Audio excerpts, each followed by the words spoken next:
ભાજપના ઉમેદવાર નેમુબેન બાંભણિયાના સમર્થનમાં બ્રહ્મ સમાજનું સ્નેહ મેલનનું આયોજન કરવામાં આવ્યું। સમસ્ત બ્રહ્મ સમાજ દ્વારા ભાવનગર બોટાદ 15 લોકસભા બેઠકના ભાજપના ઉમેદવાર નેમુબેન બાંભણિયાના સમર્થનમાં એક બ્રહ્મ સમાજનું સ્નેહ મેલનનું આયોજન કરવામાં આવ્યું હતું। લોકસભા ચૂંટણી જેમ જેમ નજીકના દિવસો આવી રહ્યા છે તેમ તેમ રાજકીય પાર્ટીઓ દ્વારા પ્રચાર પ્રસાર જોરશોરથી કરવામાં આવી રહ્યો છે। તેના ભાગરૂપે સમસ્ત બ્રહ્મ સમાજ દ્વારા ભાજપના ઉમેદવાર નેમુબેન બાંભણિયાના સમર્થનમાં એક બ્રહ્મ સમાજ મિલનનું આયોજન કરવામાં આવ્યું હતું। આ પ્રસંગે શહેર પ્રમુખ અભયસિંહ ચૌહાણ, પૂર્વ મંત્રી અને ધારાસભ્ય જીતુભાઈ વાઘાણી, ધારાસભ્ય સેજલબેન પંડ્યા, બ્રહ્મ સમાજના આગેવાનો, કાર્યકરો મોટી સંખ્યામાં ઉપસ્થિત રહ્યા હતા। ત્રીજા તબક્કાના મતદાનને ગણતરીના દિવસો બાકી છે। આગામી 7 તારીખના રોજ ગુજરાતમાં ત્રીજા તબક્કાનું મતદાન થવાનું છે।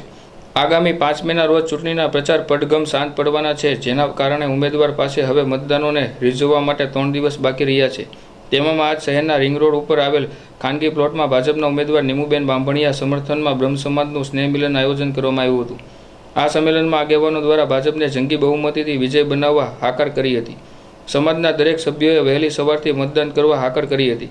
આગેવાનોએ આગામી ચૂંટણીમાં ભાજપના ઉમેદવારને વિજયી બનાવવા અપીલ કરી હતી। આ સંમેલનમાં બ્રહ્મ સમાજના ભાઈઓ બહેનો મોટી સંખ્યામાં હાજર રહ્યા હતા। હું વિનંતી કરીશ હવે લલ્લુ પંચોનું કાંઈ ના આવે છે મહાદેવ। ખૂબ ખૂબ ધન્યવાદ આપને જોશીલી રીતે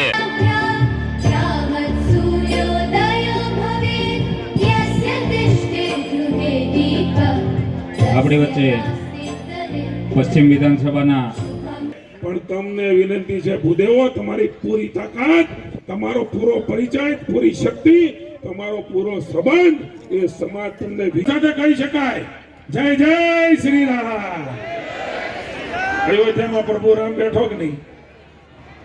શિવ અને શક્તિનું મિલન, શિવ અને શક્તિની પ્રતીતિ એ જો કોઈ કરાવી રહ્યા હોય તો ભારતીય જનતા પાર્ટીની જે હિન્દુત્વને સનાતનને તોડવા નીકળ્યા છે, સમગ્ર ભારતવાસીઓના, સમગ્ર ભૂદેવોના, સર્વાંગી સમાજના આશીર્વાદ છે, ઋષિ મુનિની તપશ્ચર્યા છે, ત્યાં સુધી આ ભારતને કોઈ હલાવી શકવાનું નથી। તાકાત હોય એટલી સનાતનને તોડવા માટે નીકળી જાજો।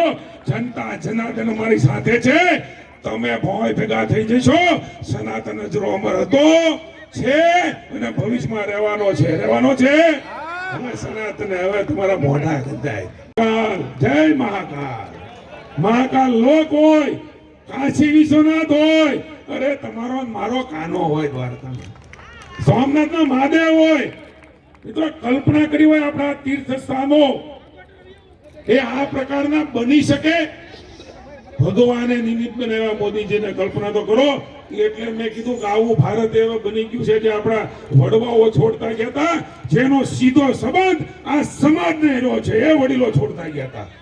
એવું સમૃદ્ધિ વાળું, એવું આધ્યાત્મિક સંસ્કૃતિ, સંસ્કાર અને સંસ્કૃતિને લઈને ચાલનારું ભારત બન્યું છે। ત્યારે વિશેષ નહીં કહેતા, બેન અને અભયભાઈ આપણને કહે છે, સેજલબેન કહે છે, પણ હું તો એટલું જ કહું કે ભૂદેવો, તમારા આશીર્વાદ એ દુશ્મનોનો, ભારતીય જનતા પાર્ટીના વિચાર વિરોધી દુશ્મનોનો સર્વનાશ કરવા માટે કાફી છે।